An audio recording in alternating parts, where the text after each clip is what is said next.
Okay. This is a Friday morning, and that means it's time to go to Pat+Jude in sunny Donegal. Is it sunny?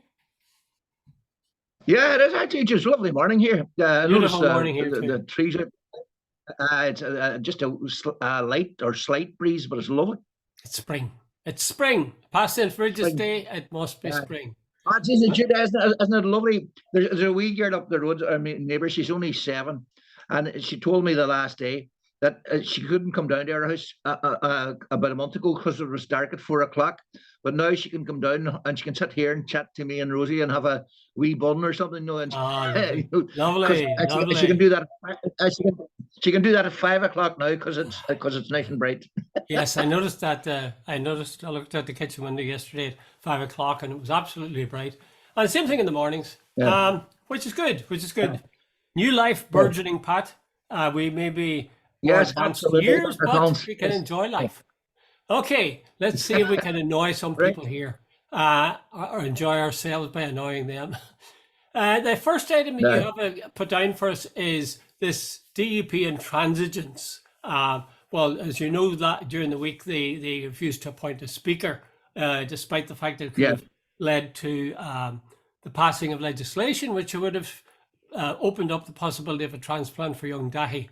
And words fail me on that one, they really do. Yeah. It's Absolutely. such an Yeah. obvious case. And then they accuse the other parties of weaponizing this child's plight. I Yeah. mean, where do That was you unbelievable. end? Yeah. Where do you end with that? Yeah.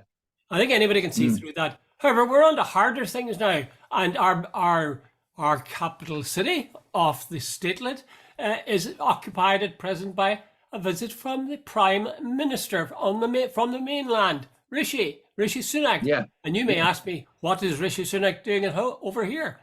Well, I get you answer that question. I'd love to know. Yeah, I was listening to a Nolan show and I was listening to RT there for a wee while, and it seems Rishi is over, and apparently a deal is not done, but it's dotting the i's and crossing the t's type thing. Yeah. And I don't know exactly. I presume he's over to sell the deal, but according to Nolan, Colin Eastwood has said there's a very little detail given so far. The same with Naomi Long and so on.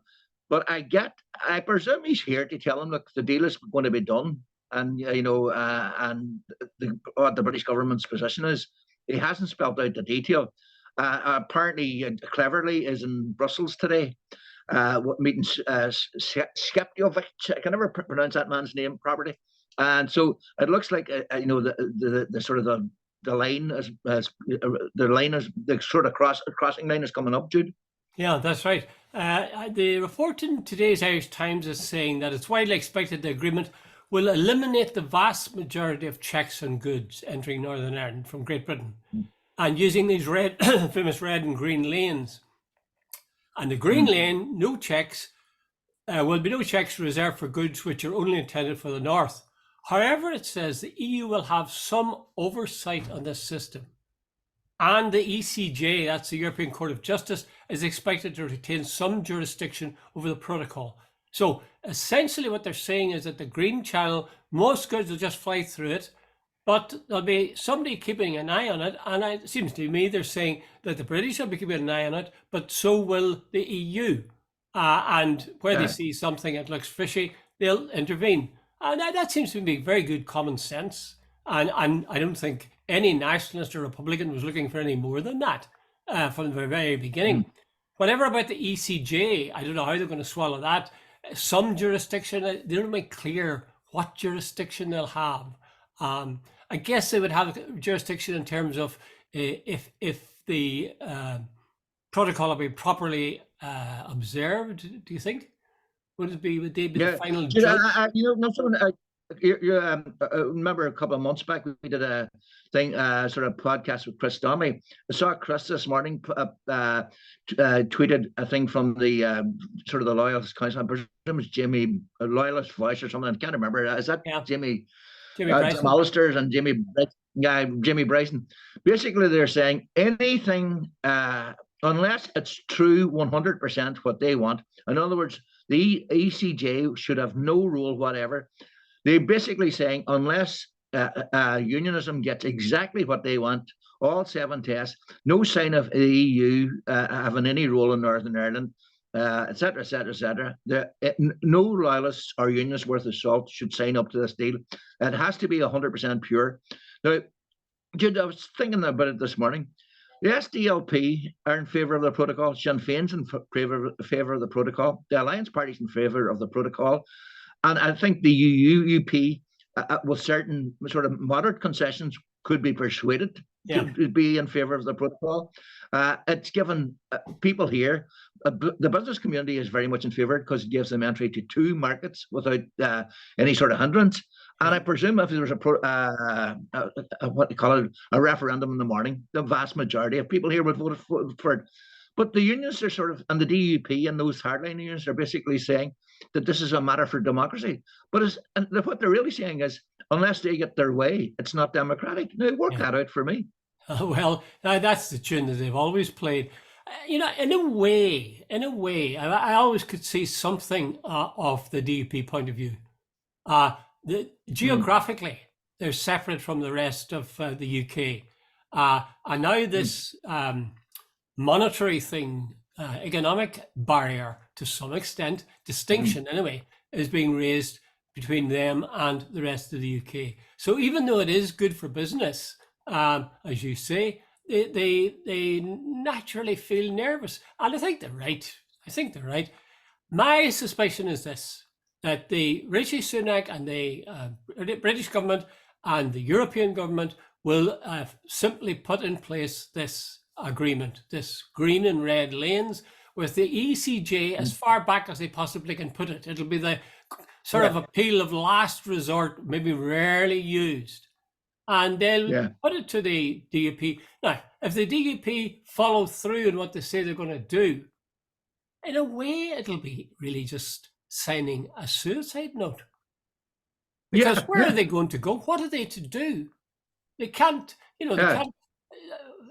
If they pin their hopes on Westminster, they know that they're in hostile territory because people and MPs in the House of Commons will be furious with them. If they don't put their hopes there, they put their hopes in assembly. What assembly? There isn't going to be an assembly. So, I think they're sending their own death forward if they don't find a way to accept it. And I think they will. I think in the end, they'll get some last minute tidbit. Jude, be as confident as you are about that. There's a nihilism there. Jude, Jim Allister doesn't want to the Northern Ireland Assembly to work unless it's unionist total rule. And he wants back to some sort of... Pat Jim Allister, in the end, doesn't matter. He's only one man. Now, I know he puts pressure on the DUP, but he's still only one man. He's done a good job in putting pressure. To use your term, he's holding the DUP's feet to the flame. But hold on, he doesn't want to work with Northern Ireland. He doesn't want to work certainly with Dublin. If they don't get their way with the UK government, he's going to, I don't know, he says no unions could sign up to anything. He doesn't want to work with the EU. So, like, where do they go? And these are the people all the time. But by the way, Jude, Nolan was trying to stir this morning, saying, "Oh no, so our leaders, they're going to do. The British government is going to do a deal over their heads and our leaders don't even know what the detail is." Jude, this is not just about Northern Ireland. This whole deal is about EU and UK, and the British government have other priorities other than Northern Ireland. And I think, and Rishi Sunak this morning will be getting a lot of views from people who are in favour of the protocol. So I think maybe unionism needs to wake up. Literally, they've been the tail that's been wagging the dog for a very long time. Maybe it's time the dog took back control of its own tail. One of two things, Pat. One of two things can happen with the DUP. Either they agree to the deal that almost certainly the UK and the EU strike, with whatever implications it has in terms of the protocol, either they accept it or they don't. If they accept it, they're not going to look too good because they've been sure. I suppose they could throw a cloak of soft words over it and make it seem that they had won the day. But in fact, they'll simply have to accept what the Rishi Sunak and the others have hammered out. The other alternative is, as I say, that they say, no way, we've told you 7 tests, you didn't meet our 7 tests, we're not going back into storming. And then but Judy, here's the thing. Exactly, Jude. Same. If the EU and the UK sign agreement, there will be no more negotiations. There'll be no more concessions. So unionism, when I say unionism, I'm talking about the DUP and that hardline cohort that they have with Jimmy Bryson and Jim Allister. Yeah. Better think where they're going next, because if they're going down a sort of a path to nowhere. Because if the Westminster and Brussels signs a deal, Jude, there's no more concessions for unionism, and that's a cert. Mm-hmm. I wonder, will the British government intervene in some way, because there's so many pressing things like health and education that are being held up Yeah, because of the DUP's intransigence. I wonder, will the yeah. Westminster find a way of short-circuiting that so that these things can be attended to? Direct rule, in other words, do you think? Uh, I don't know about that, Jude. Well, Dahi's law now. I thought Paul Given's speech the last day was hypocrisy of the highest order. He was sort of saying it's about time the Secretary of State acted in a manner befitting his role. I thought, hey, wait a minute. The Secretary of State's pointed out the primary responsibility for anything that happens in Northern Ireland is the Northern Ireland Assembly, and who's keeping it down? The DUP, and the leader and the Stormont Assembly is who? Paul Given. You know, there's a certain hypocrisy and dishonesty in the DUP position. Yeah. Do you see Stormont coming back? If Jude, I'm getting the less scenario less. I've given you plays out. Jude, I've held the view a long time that and it's a very simple thing. I think no matter what they say, and what Sir Geoffrey and others say, playing second fiddle, even if it's only for in an optical sort of way, the DUP and unionism has got a massive problem seeing Michelle O'Neill as First Minister. And I think that's a big issue, and I think it's been underplayed. I think psychologically, unionism is based on the whole idea of superiority, that Northern Ireland was their state, that it was their sort of play part, and so on. To now suddenly see people who espouse the tricolour and lead role, I think that is a major issue, and I think it's been seriously underplayed. Yeah, it is a major issue for them, and it must be extremely hard. And I sort of sympathise with them after 100 years of supremacy. It's very difficult to accept democracy, but accept it they'll have to. I mean, if they don't, if they keep blocking the door to revive Stormont, it seems to me they're doomed, because more and more people will suffer as a result. Like, Dahi's law will be solved, but the whole health and education and other matters will have to be attended to somehow, and it'll probably wind up with direct rule. And if it's direct rule, the DUP's role will become less and less. I think they're not cutting their own throat, but they're signing their own death warrant long term.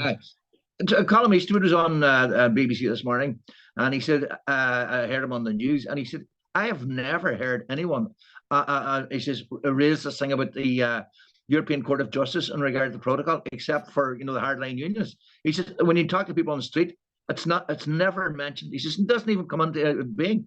But the other thing as well, a lot of the there's two things.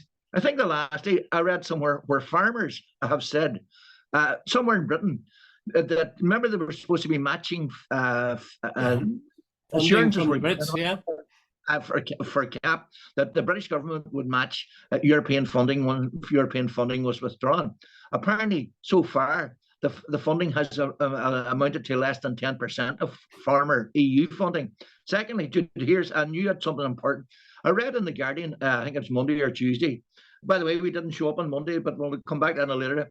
On Monday, that last week there was a meeting, a clandestine meeting, if you'd want to call it that, between senior figures from both the Labour and Tory party and others somewhere in London, including Michael Gove, which I think is very significant. He was the chairman. He was the chairman at it. Well, the meeting was to and the national interest, to see if they could come up with a deal that everybody could agree with, so that they could make a deal with the EU. But it was done surreptitiously, undercover, clandestine, and all the rest of it. Now, the Guardian says they have seen documents from that meeting. Jude, I think that's very, very significant. Well, I interpreted, I saw that too. The way I interpreted is slightly different from what you're saying. I got the impression that they were coming together to see, well, they're accepting the fact that Brexit had happened, but they were seeing that it was working out disastrously. So was there some way that they could talk to the EU, have better relationships with them, and as a result get the But British economy? they need nearly an agreed position. They can't, if it's so fractious and so diversified, and they go along and the EU is going to turn around and say, well, what's the point in making a deal with the ERG group, or so somebody else is going to sink it or hold it below the waterline? They're looking for some sort of unity. So if Gove and people like that, and senior people from the Labour Party met to see if they can get an agreed position, Jude, that implies, or my opinion, that they are seriously concerned now about Brexit. Oh yeah, well, they'd be blind, deaf, and dumb if they weren't concerned about it. Yeah. Yes, I think that is the first really sort of concrete, hopeful sign that the British public, or the British politicians at least, are aware of the fact that Brexit hasn't worked. What do you think the unionists should take out of that, if they are aware of the fact that the senior Tory party and senior Labour figures on the mainland are meeting to discuss Brexit? How important is Northern Ireland to them? That's exactly what I was going to say, Pat. If the thing they should take out of it is they weren't invited. Nobody gives a damn over there. They realise that the DUP is just a sort of a drag, a handbrake on any progress. So they essentially ignore them. And I mean, as I say, I don't think the DUP has any road to go except to come to terms with the fact that Rishi Sunak has got maybe a slightly better deal, or he put a gloss on it on this protocol. I think this is it. I really think this is it. Either the DUP accept it and go into executive, or they don't, in which case I think they're doomed as a political party in the medium term. I agree with you. Totally. Yeah. Okay. Yeah, but enough time. Ask me a question. No, hold on. Just a quick question for you.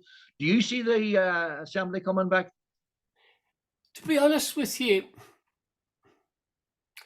I'm torn. On the one hand, I see it coming back because there's so much that needs to be looked at. The Dahi's law sort of highlighted that, but there's all sorts of areas of hospitals and waiting lists and teachers and nurses and strikes and everything else.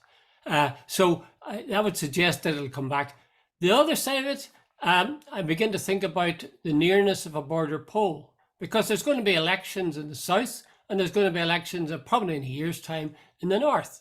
And except things change radically, Sinn Féin's going to be in power in both places. And at that point, I think all attention will be devoted to a border poll. So it might come back and it mightn't. If I'm in an optimistic mood, I'd say, all right, it'll squeak in again. When I'm not in such an optimistic mood, I could say, well, it's not the main event. It's really just a wee picture. So let's go with the big event. Okay. Right. Yeah. Nicola Sturgeon. Isn't there a line from Shakespeare? Nothing in her life became her like believing it.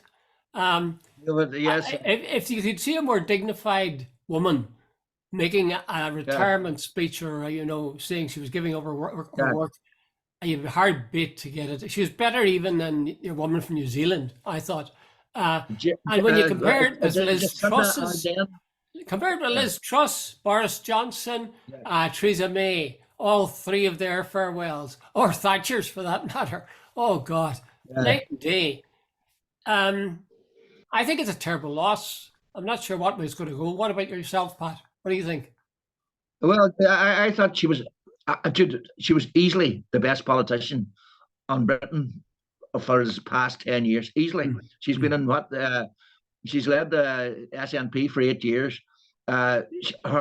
She always seemed sure-footed. She was a great communicator. She's taken the SNP to almost total dominance in Scotland, and she's universally liked. But though, I suppose, Jude, what is Enoch Pearl said, all political careers basically end in failure. Like, the one thing she stood for was the independence, and that's not happening. Secondly, no, I heard a guy on yesterday, I said Angus or someone, apparently he's well placed to take over. He was suggesting one of the things she got wrong, this transgender thing. Yeah. He said a couple of years ago, she wouldn't have fallen into the trap. because he said this did have implications for other parts of Britain, and he Mhm. says she was warned about it by a couple of her own people that, wait a minute, we're crossing into East here. And he says, but she was so anxious just to show her own independence and whatever. But Jude, I know. See, she said on the other night that politics and Britain generally, but in Scotland, have become brutal. And she said her own life had almost been totally swallowed up. And I Mhm. think she just reached this. Social media has made it really, really difficult. And she said every aspect of her life was up on social media and so on. And Mhm. she wants to go back to having a life. Dude, Uh, 8 years of that, I think you sort of burn out and you just sort of say, look, I want to live my life. And she says mm. she's young and she can do other things. I think we can What do all you think? empathize with that because we're not politicians, but obviously politics gives something to people. Otherwise, so many people wouldn't be so anxious to get into it. I think it gives them a buzz, it gives them a Yeah, sense of power, etc.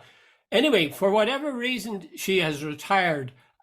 I think it is what you've just said, that her personal life was wiped out as a result of being First Minister. I think also, as you said at the beginning, that the referendum was blocked. She wanted to have a second referendum. The British mm, government said no. And it was all very well for her to say, okay, we'll have a general election and we'll make that a de facto, yeah. as they say, referendum on independence. Not the same thing, really. And when you're voting for people in a No, general it's not. election, there's a And, range and of other apparently, a factors, lot of the as is the SNP, case with yeah, Sinn Féin, for yeah, example. yeah, So yeah, it was a bit, maybe on a personal level and a political level, she hadn't very many places to go. In some ways, I think we shouldn't be too downcast because very often when someone who's done wonderful work ceases doing it or is on the downslide, so to speak, um, another person coming in can give a bounce. Think about it in terms of football. You take Arsenal, for example, yeah, when they hung on to Arsene Wenger. Now, I know this is simplistic to compare politics with football, but they hung on and hung on with him and they were losing. And eventually, yeah, the present incumbent came in and he wasn't doing too well either, but he grew into the job and they now have a fantastic team. I would say you yeah, could see that happening, and you do see it happening. That we don't really know other people in the Scots Nat Party, and it may very yeah. well be the case that there is a new young blood who could give the kind of bounce to the whole independence movement that it needs now. Yeah. I think she'd run out of road, and at the present, I'd be optimistic enough to think that there's enough talent and depth within the Scottish National Party that they would be able to come up with someone. Is that too optimistic Yeah, and starry the eyed? Guardian. Yeah, dude, that frequent. By the way, the name of the guy you were searching for there in Arsenal is Mikel Arteta, Ah, Arteta, of the course. Yeah, Spanish guy. yeah, Yeah, yeah. yeah. But Good game no, the it just other came to night. me. A very good game, though. But anyway, the Guardian are suggesting her resignation could put back a referendum in Scotland by about 5 years. But that might be no bad thing, Jude. Hmm. Uh, uh, all the things are happening along the way, Yeah. and I think she had taken the party as far as it could go. Alex Salmond resigned after the last referendum. Maybe, as you say, a new hand on the tiller could maybe steer the SNP in a direction. Yeah, Nicola's poll ratings were starting to go down a wee bit. Jude, Yeah. after 8 years, that was inevitable. But hey, Hmm. Jude, here's a bigger question, just to go digress from it. How come the two women, or three women I can think of, Jacinda Ardern in New Zealand, what do you call our friend in Germany? Chancellor. Doesn't Yeah. matter. Angela Merkel. What, Angela Merkel. Merkel, Jesus, has gone out. Angela Merkel, and Yeah. now Nicola Sturgeon. How come the women resign with grace and Uh, dignity? Now, okay, you knock Thatcher out of that, but anyway, but look, men hang on until they're nearly kicked out. hmm. Like, no one saw Nicola Sturgeon's resignation coming. No one saw Jacinda Ardern's resignation coming. And Merkel went out on her own terms, She did. basically. Yeah. That's true. I don't think we should overdo it, because there are enough exceptions to put a slight question mark against the women. Because as I say, I thought Theresa May's the resignation speech was sort of pathetic, where she almost broke down. And I thought Boris's was high-handed and sort of a laugh, maybe, but it wasn't a Uh, dignified speech. them's the breaks. And Thatcher's was pathetic too. I mean, tears Yeah. blinding her, being thrown away in the Here's the car. stutters there. Yeah. No better sight to see. Yeah, women I think are probably better at it, leaving go of power. Men depend on it as so much importance. It's got to do with jobs, you know. Women do jobs because, in many cases, because, well, yes, it's a job and they like doing it, but it's not their life. Whereas men tend to, if they get involved in a job and it's going well, it's entirely their life. Sometimes consumes their lives. Yeah. Anyway, let's hope for a sort of a bounce for the Scots Nats. It'll be interesting to see whether or not it'll have any impact on Sinn Féin, because obviously, as Mary Lou MacDonald is so central to the Sinn Féin project, a lot of people will be saying, my God, imagine if she went too. That puncture the balloon for Sinn Féin. Anyway, let's move on. You said, Pat, that in your email that Channel 4 did a thing. I didn't see this last Sunday night, where it suggested that the Tory party is getting any amount of Russian money. Jude, it was an amazing program. Sorry for cutting across you. It was an amazing program. And I only started watching it by accident. I like Vera, the program, the detective series Vera. It's on a Sunday night. And I was scanning around. I was having a wee glass of wine. And I says, we'll go and watch someone else now. And, I started casting my net. And the next thing this program goes on says, well, spies, strippers, and someone else. And I says, wondering what this is about.